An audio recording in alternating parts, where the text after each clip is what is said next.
going to solve some questions which are helpful your at the class exam, and you can easily get 3 to 4 marks of this type of question. So let's start my session, and first question is, चलिए पहला question अगर मैं आपको दे दूं, first question, find the at the following rational number. Okay, at the following rational number. Student, we will solve some type of question which have the low quality to high quality. Okay, so first question, add the following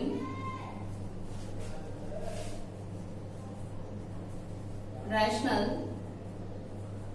number.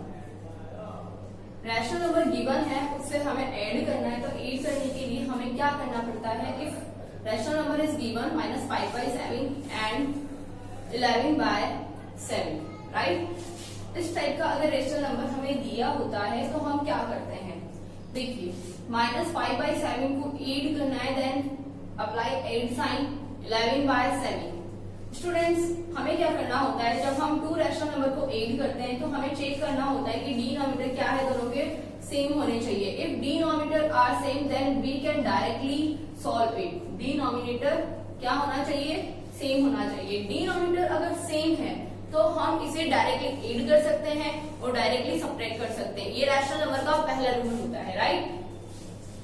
-5 + 11/7 जो कि same denominator है उसे हम one time लिखते हैं. यहाँ पे -5 + 11 = क्या होगा?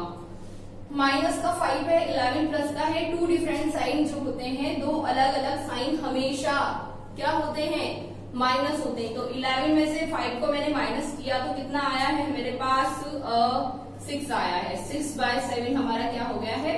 आंसर हो गया है. ठीक है, वापस से देख लीजिए क्योंकि कॉन्सेप्ट क्लियर होना बहुत जरूरी है. अगर आपके कॉन्सेप्ट क्लियर नहीं है तो फिर आप आगे के जो क्वेश्चंस आने वाले हैं उन्हें नहीं कर सकेंगे. ओके, वापस से देखिए.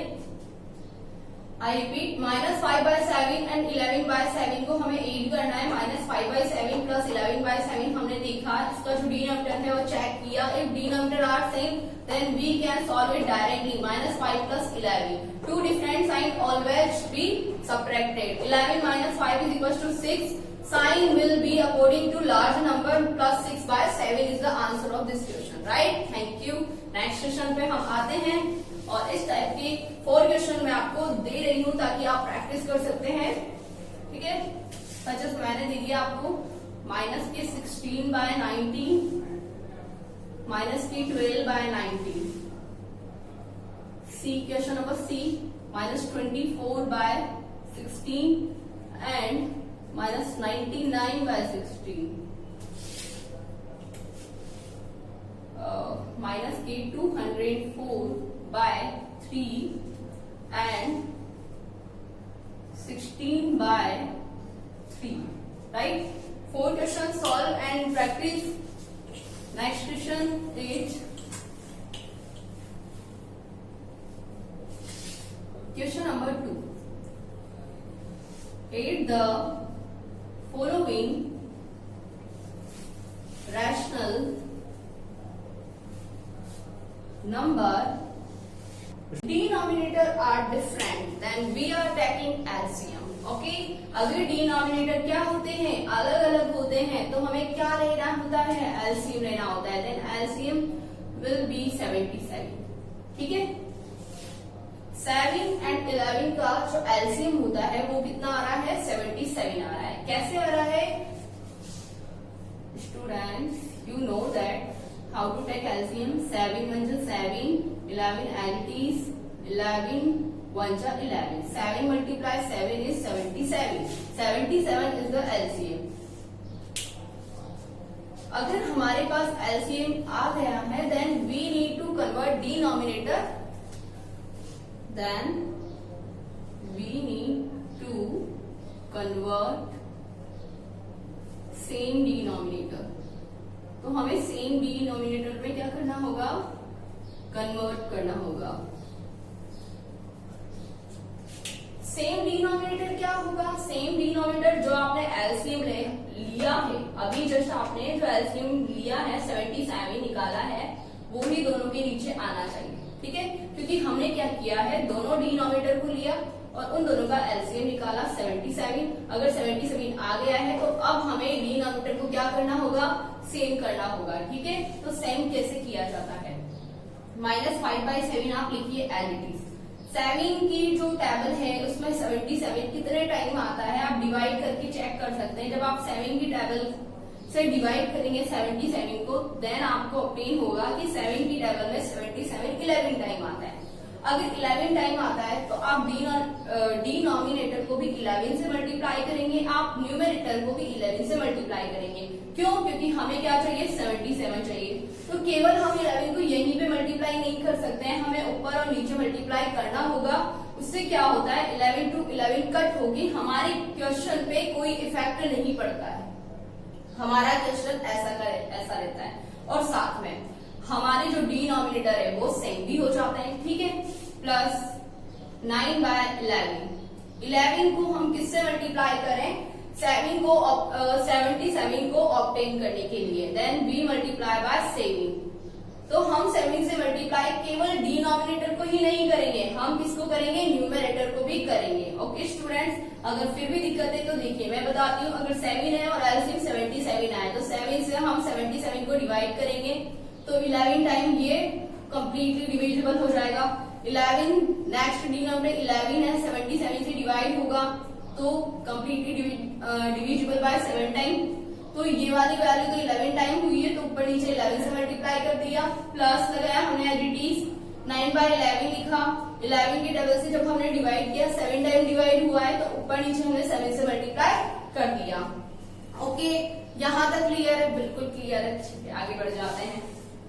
-5 into 11 is equals to -55 by 7 into 11 is equals to 77, right? Plus 9 7 63 by 77. Denominator are same, so we can solve it directly. अगर डिनोमिनेटर सेम हो जाते हैं तो हम डायरेक्टली इसको सॉल्व करते हैं। कैसे करते हैं, -55 लिखते हैं हम, plus 63 and divide by 77। 63 minus 55 is equals to 13 minus 5 is equals to 8. 5 minus 5 is equals to 0. Sign according to large number is 63 and which contain plus sign. So plus का 8/77 is our answer of this question, right? 8/77 हमारा answer हो गया। तो 8 तो हमें करना आए, लेकिन ऐसे थोड़े ना कि हम ऊपर का ऊपर ऐड करते, नीचे का नीचे ऐड करते, हो गया क्वेश्चन। ऐसा कभी नहीं होता है, मैथ्स के अंदर रूल होता है, हर चीज आती है तो उसके पीछे एक रीजन होता है, right? -5/7 plus 9/11, we are taking LCM, then 77 is obtained. We need to convert it to same denominator. To convert it to same denominator, 7 divided by 77 and 11 हमें ऑब्टेन हुआ है। 11 से हमने ऊपर नीचे मल्टीप्लाई कर दिया, plus 9/11 multiply 11 divide by 77 and obtain 7 multiply by numerator and denominator, we obtain -55/77 plus 63/77, right? If denominator are same, then we can solve it directly. -55 plus 63/77 is equal to 8/77. How to obtain it? Because two signs are different. दो अलग अलग sign है, then ये हमेशा क्या होने वाला है, सब्ट्रैक्ट होने वाला है। सब्ट्रैक्ट होने के बाद साइन कौन सा आने वाला है, according to large number sign आने वाला है, राइट? यहां तक आपको समझ आया है तो बिल्कुल डन। आगे बढ़ जाते हैं हम।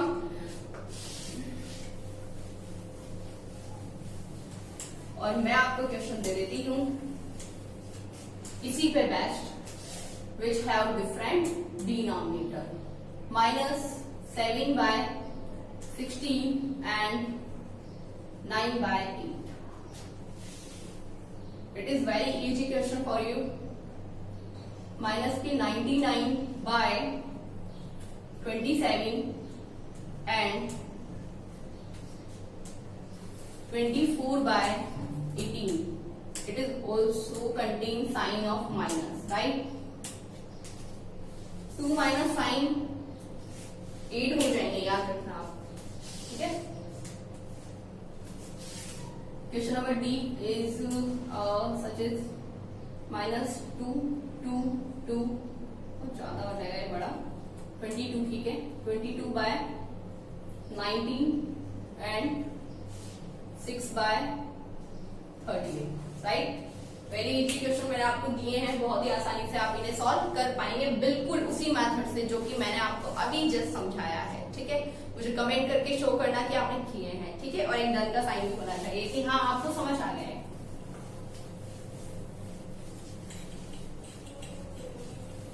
देखिए मैंने आपको बिल्कुल लो क्वालिटी क्वेश्चन पढ़ाए थे, ये जो क्वेश्चन पढ़ाए थे ये 7 पे बेस्ड है, राइट।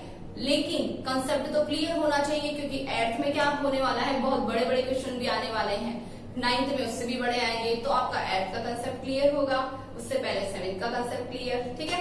तो मैथ्स क्या होती है, कनेक्टेड होती है, जो कि मैं आपसे बोल रही हूँ। तो focus on the board and next question पे हम आ जाते हैं। और नेक्स्ट क्वेश्चन मैं लेके आई हूँ आपके लिए, बहुत ही शानदार का क्वेश्चन है, और ये है क्वेश्चन दे दिया हमें सॉल्व, ठीक है। -2/3 multiply 3/5 plus 5/2 minus 1/6 multiply 3/5, right.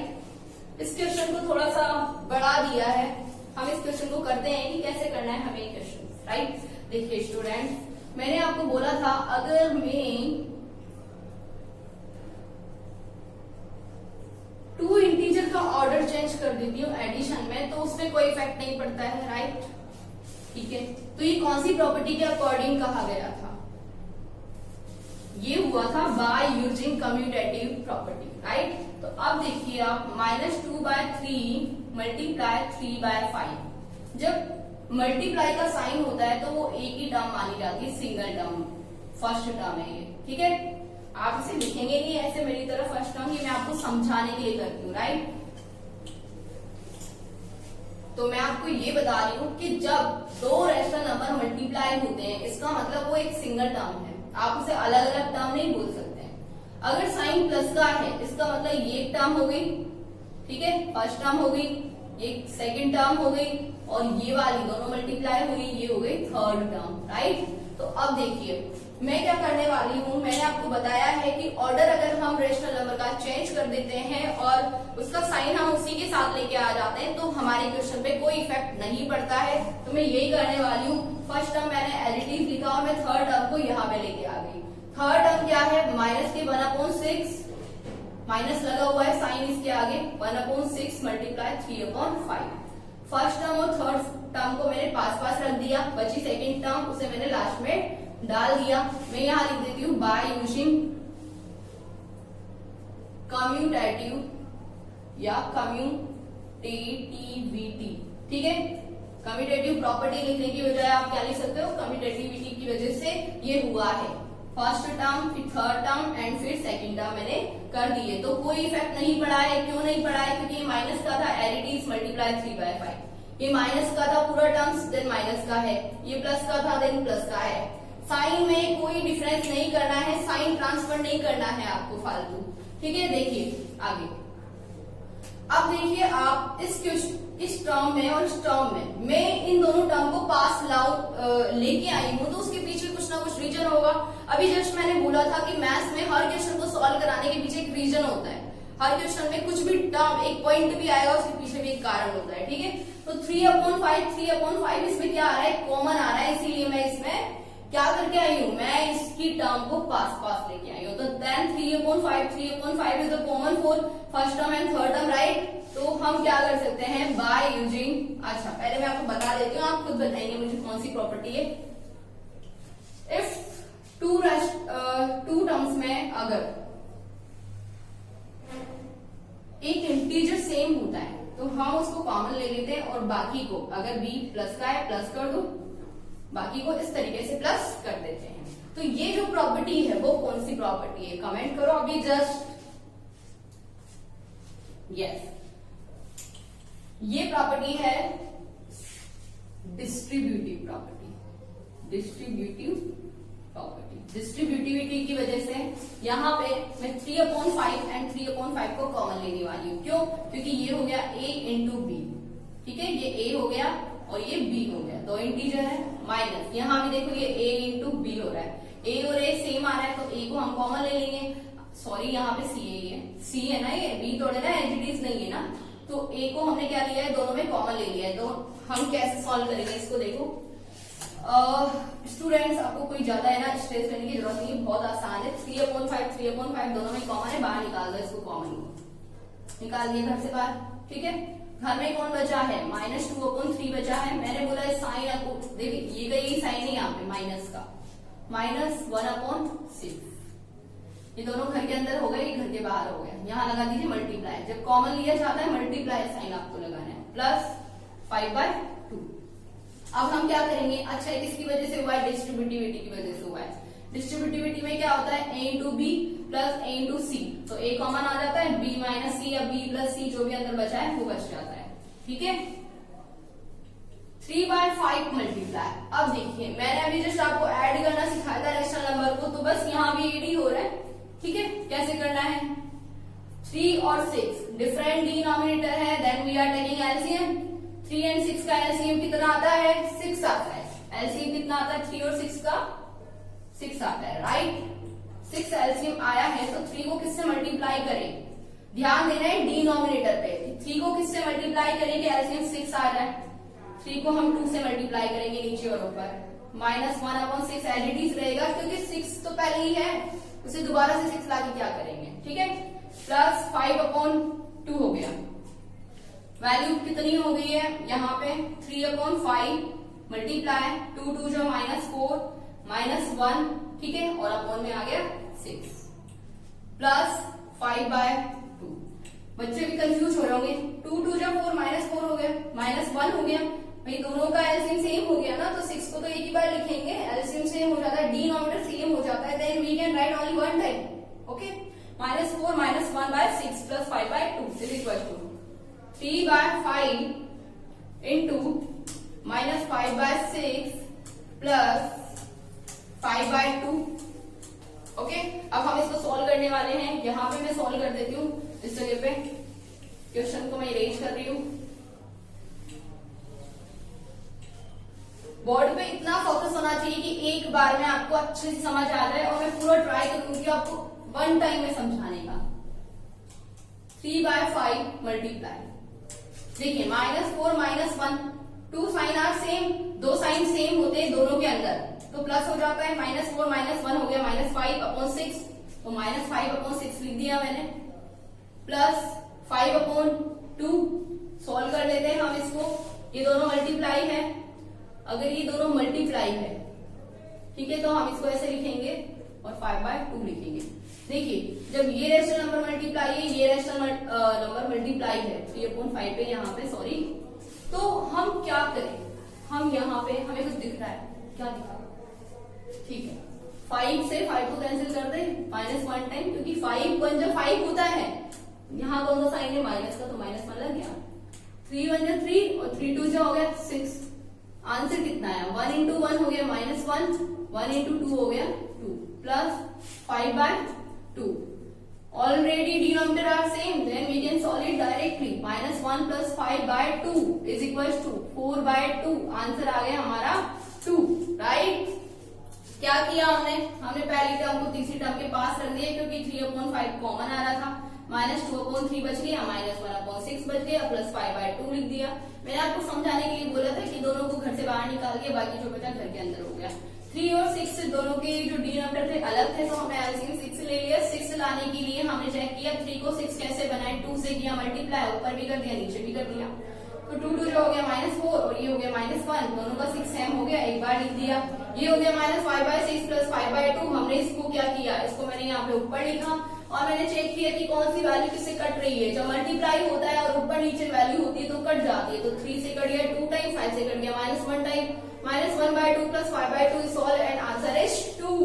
ठीक है, तो मैं आपको अभी एक क्वेश्चन दे देती हूँ, आपको सॉल्व करना है और नेक्स्ट कल मैं जो सेशन लेके आने वाली हूँ उसमें एक मेथड पढ़ाने वाली हूँ और उस मेथड को आपको अच्छे से समझना होगा और इस पे बैच में आपको क्वेश्चन दे रही हूँ, do yourself. Okay,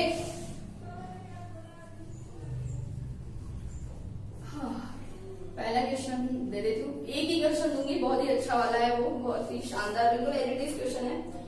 2/5 multiply -3/7 right and 1/6। देखिए ऐसे ही उल्टी सीधी डिजिट मैं नहीं देना चाहती, वरना बच्चों से सॉल्व ही नहीं हो। शानदार डिजिट होनी चाहिए जो आपकी बुक से रिलेटेड हो। 1/14 मल्टीप्लाई 2/5। आपको सॉल्व करना है। आपको पता है इसमें कौन कौन सी प्रॉपर्टी लगाई थी, वैसे ही आपको प्रॉपर्टी चेक करनी है, प्रॉपर्टीज लर्न करनी है। अगर बहुत सारे बच्चों को